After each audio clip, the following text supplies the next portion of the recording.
Welcome to the Tech Egg. Don't get scrambled. Enjoy the video. You start by making sure system software is current. That avoids menu glitches. Once updated, connect your Joy-Con or Pro controller and confirm it's charged. Now go straight to the Home menu. Press the Home button, then press L or R to cycle to the theme, or press the Capture button to open the album for screenshots. You do this because themes and album images are the sources you'll use to customize. Taking or selecting an image is the first actionable step. Next, navigate to System Settings and find Themes, or from the Home menu, choose Theme Settings directly.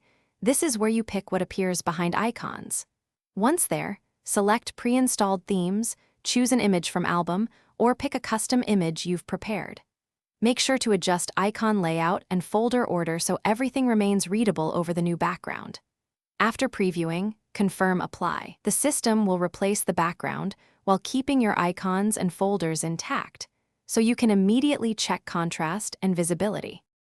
Finally, preview your new menu in both docked and handheld modes to confirm visibility and readability. Text can change between modes. If the image looks blurred or parts are cut off, re-edit the source to 1280 x 720 or crop to center and try again. That fixes composition issues. If the theme fails to save, restart the console and reapply the theme. Make sure firmware is current. If problems persist, check for corrupted album files and